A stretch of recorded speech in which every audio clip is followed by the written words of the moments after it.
What's up, crypto fam? Welcome back to another R Bitcoin. As always, links will be in the description. And if you do enjoy this content, we upload 4 or 5 videos a week.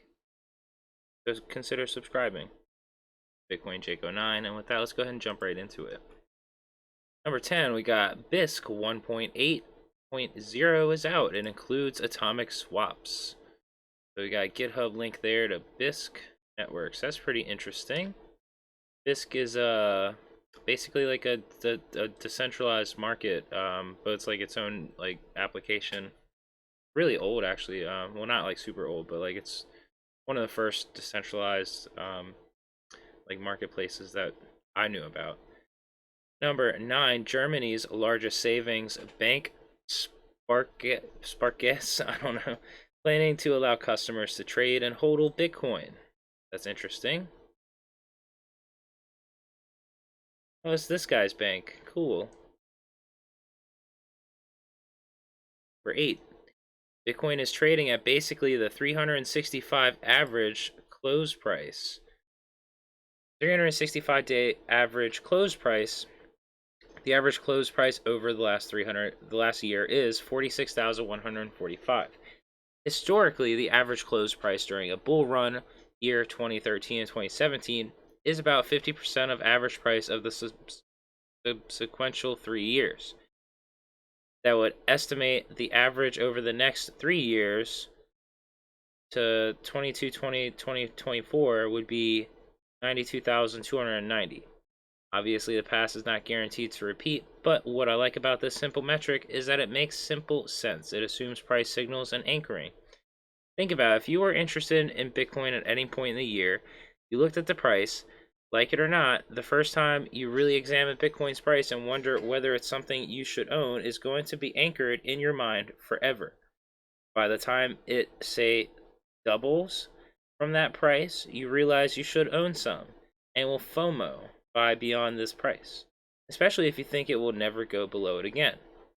Well, anyone who looked at Bitcoin for the first time this year anchored a price. Average everyone who did that together, the anchor price is 47,000.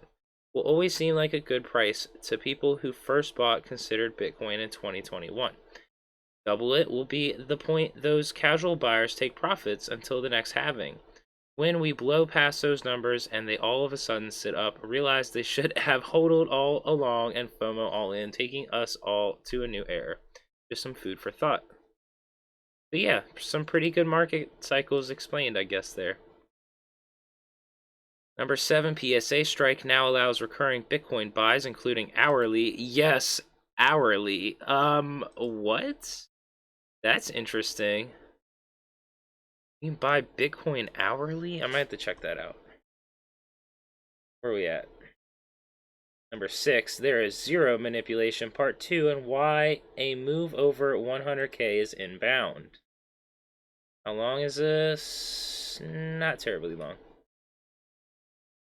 This is part 2 of a popular post I authored recently, and to conclude that one, I'd like to say Bitcoin has never been friendly to short-time preferences and its vehicles designed to separate people from their Bitcoin, like trading and leverage. I've been around Bitcoin since the first Obama administration. Why don't you just give a year, buddy? And in the decade since, I have come to realize the people that complain and manipulation go looking for it and quickly find it in trading and leverage. Just stop getting manipulated and hodl. Otherwise, you're too close to the painting, staring at individual brushstrokes. Step back and get some perspective. Days, years, decades. Yep.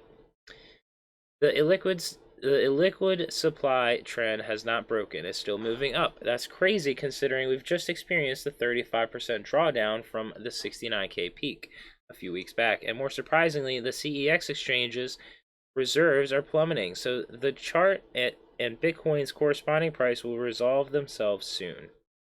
You got balance on exchanges. So the yellow is the balance on exchanges. And then that's the price.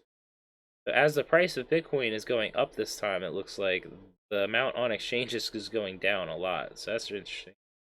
And closely related in the realized HODL ratio is quite a ways from being overextended. You like to see it in the red portion up top before a market top, so it appears we're in the middle of the bull market. And what's up with the hash rate? It's literally at its all-time high. When you see this, this means miners are competing full-blown for blocks because they're still profitable, which also means none are selling their stockpile. Some miners, in fact, have used low-interest debt to buy spot outright. So that's kind of crazy. Yeah, so the hash rate's going up and up and up. We had a dip. I think that was China, though. And then now we're back up. As I'm sure many of you have noticed in the past few weeks, Bitcoin has attracted a political element here in the US, Europe, and abroad. That to me is extremely bullish and can drive adoption and awareness better than anything else. If you read part 1, you'd know why adoption is the only thing that matters and how it's related to the inflation reset having every 4 years. Anyway, I like to see a failed try for a lower low this week, a hard pivot, and move to an all-time high in January. There you go. That's some pretty interesting perspectives there. I think we're on number 5. Yep. Finally, moved my Bitcoin to a cold wallet. Feels good to get my coins off exchanges. Yeah, there you go. I think the most common phrase on the sub, or any related sub, not your keys, not your coin. I can finally drop that phrase myself. Took me a while as I wanted to collect yield, but with ever-increasing knowledge of the Bitcoin rabbit hole, I increasingly became more paranoid of losing my savings to an exchange. Anyways, made 2 $1 transactions to test, then boom, transferred the rest. Pretty easy. Now to figure out a safe and protective way to store my passphrase, and I'm done. Remember, not your keys, not your coins. Facts. Number 4, Bitcoin touches new milestone with 90% of total supply mined. What? That's pretty insane, actually, if you think about it.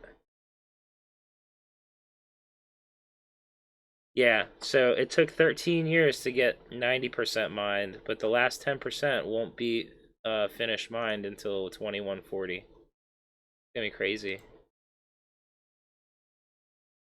Alright, so I got a misleading one for number 3.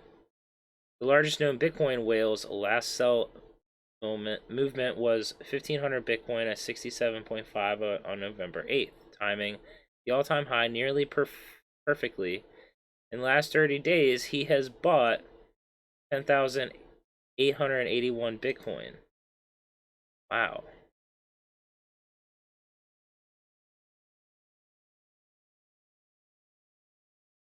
Okay, so it's misleading.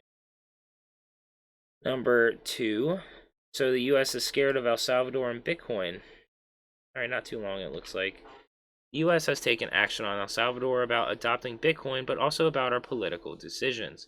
In our country, they have been openly asking for US to go back to the previous political administration that we had and to go back in our steps to restore the previous system we had. They want back the politicians that they used to control with money in our country.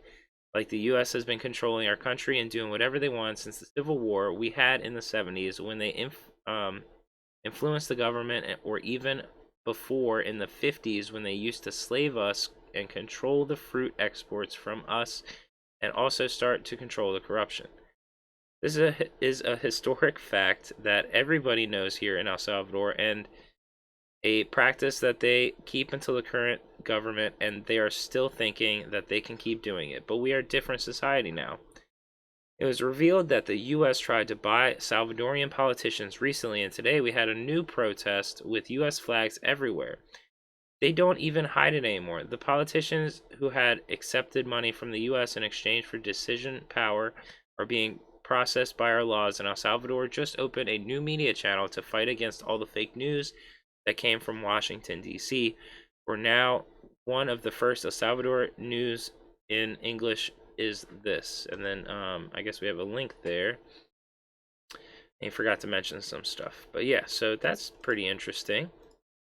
Number 1, 90% of the 21 million Bitcoin have now been mined.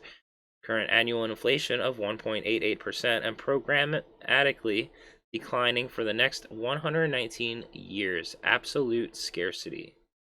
It's going to be nuts. That is nuts. That's it for the R Bitcoin top 10 past 24 hours. As always, everything's down below. Peace, love, and HODL.